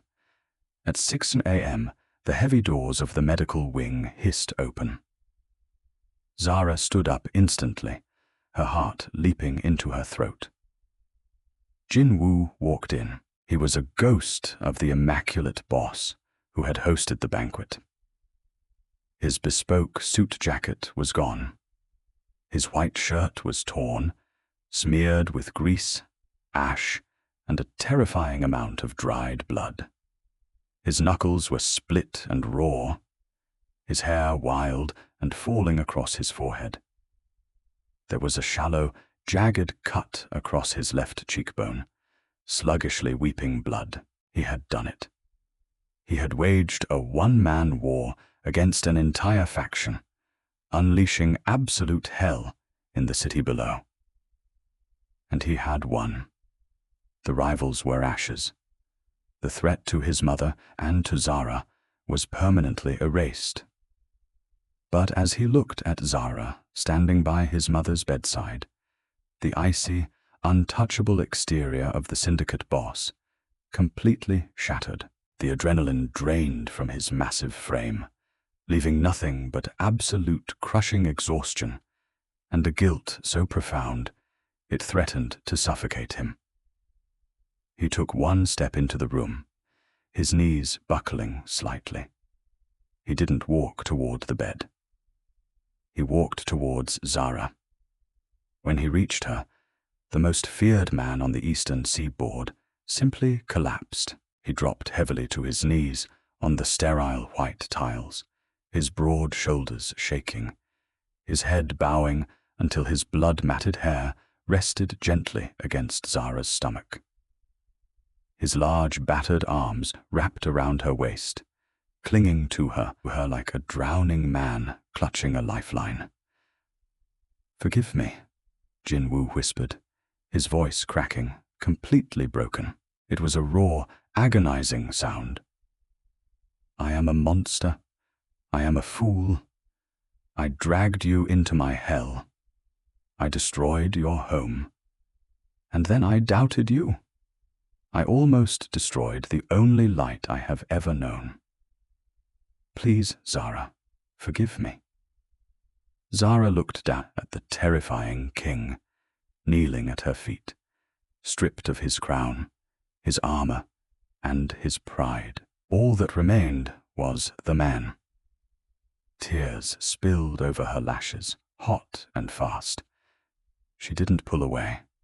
She didn't shrink from the blood on his skin. Instead, she slowly sank to her knees, meeting him on the cold tile floor. She reached out, her small flour-dusted hands gently framing his battered aristocratic face. She forced him to look up at her. His black eyes were shining with unshed tears, entirely vulnerable. "You didn't doubt me," Zara whispered fiercely, her thumbs gently swiping over his bruised cheekbones. "The boss doubted me, but the man didn't. The man took me upstairs. The man let me prove it. I don't deserve you," he choked out, leaning his face into the warmth of her palm. "No, you probably don't," Zara agreed with a tearful, watery laugh. "But you're stuck with me anyway, because I love you, you stupid, arrogant kung pie." Jin-woo let out a shuddering breath, the tension leaving his body in a massive, sweeping wave. He pulled her against his chest, burying his face in her neck, holding her so tightly she could barely breathe. But Zara didn't care. She wrapped her arms around his broad back, anchoring him, grounding him, offering him the one thing his world had never allowed: unconditional safety. "Come on," Zara whispered, pressing a soft kiss to his temple. She gently pulled back, grasping his hands. "You're bleeding on my clean floors. Let's get you patched up," just as she had done for his mother on that fateful, stormy night in the diner. Zara led Jinwoo out of the medical wing and back up to her sanctuary. In the quiet morning light of the massive commercial kitchen, she sat the syndicate boss on a stool. She gathered warm water, antiseptic, and bandages. She cleaned his split knuckles. She washed the ash and blood from his face. She taped the cut on his cheek. It was a quiet, intimate ritual of healing, a silent promise that no matter what violence he faced in the world, she would be there to put the pieces back together. 2 months later, the city center was alive with the vibrant, pulsing energy of a Friday night. The air was crisp, and the streets of the wealthiest, most exclusive district were lined with luxury cars and people dressed in designer clothes. Jinwoo stood on the sidewalk, looking immaculate in a charcoal 3-piece suit. He held his hand out, helping Zara step out of the back of the armored Maybach. She was wearing a stunning, backless crimson dress that fit her like a second skin, her dark hair cascading in soft waves over her bare shoulders. She looked breathtaking, powerful, and entirely in her element. "Where are we?" Zara asked, looking around the unfamiliar high-end neighborhood. "Jinwoo, you said we were going to dinner." "We are." Jinwoo smiled, a genuine, devastatingly handsome curve of his lips that he reserved entirely for her. "But I thought you might want to see the kitchen first." He took her hand, threading his fingers through hers, and led her down the block toward a massive, beautifully designed building. The architecture was modern glass and dark steel, elegant and imposing. As they approached, Zara stopped dead in her tracks. Hanging above the gleaming double-glass doors, illuminated by soft, warm spotlights, was a massive, hand-carved wooden sign. "Mama Zara's." Zara gasped, her hand flying to her mouth. She looked at the building, then turned to Jinwoo, her eyes wide with shock. "Jinwoo, what is this? You refused my briefcase of cash?" Jinwoo murmured, stepping behind her, wrapping his arms around her waist and pulling her back against his solid chest. He pressed a soft kiss to the curve of her neck. "And I burned down your diner. Debts must be paid, my love, so I bought you an empire instead." He guided her forward, pushing open the glass doors. The interior was magnificent. It was a sprawling, multi-level restaurant with soaring ceilings, plush velvet booths, and stunning modern art. It was designed to be the crown jewel of the city's culinary scene. But it was what lay beyond the dining room that made Zara's knees weak. Jinwoo led her through the swinging doors into the back. The kitchen was a cathedral of stainless steel and fire. It was massive, state-of-the-art, and absolutely perfect. Gleaming prep tables, double-line commercial ranges, a wood-fired pizza oven, and a walk-in refrigerator the size of her old apartment. It was a chef's ultimate paradise, situated in the safest, most heavily guarded district in the state. "It's yours," Jinwoo whispered against her ear, the heat of his breath sending shivers down her spine. "The deed is in your name. No syndicate business, no violence, just you, your food, and whoever you deem worthy to eat it." Zara spun around in his arms, tears of absolute, overwhelming joy shining in her eyes. She looked at this terrifying, lethal mob boss who commanded armies with a whisper, and saw only the man who would burn the world down to keep her warm. "It's too much," she breathed, sliding her arms up around his neck, burying her fingers in his dark hair. "It is barely enough," Jinwoo replied, his dark eyes blazing with a fierce territorial heat. He gripped her waist, lifting her effortlessly until she was sitting on the edge of a pristine stainless steel prep table. He stepped between her thighs, crowding into her space, entirely surrounding her with his intoxicating scent and raw power. "Your eyes, you are the heart of my family now, Zara," Jinwoo stated, his voice dropping to that lethal velvet purr that made her blood turn to liquid fire. "You rule the kitchen. You rule me. And the entire syndicate knows that the queen is untouchable." He didn't give her time to reply. He crashed his mouth down onto hers, taking her lips with a steamy, desperate, entirely possessive hunger. Zara groaned softly, leaning back against the cold steel, pulling him closer, kissing him back with all the fire and passion in her soul. The Kangpei boss and the street-smart chef, they had survived the storm, the blood, and the betrayal. And in the gleaming, fiery heart of her new kitchen, Zara knew with absolute certainty that this empire was finally irrevocably hers.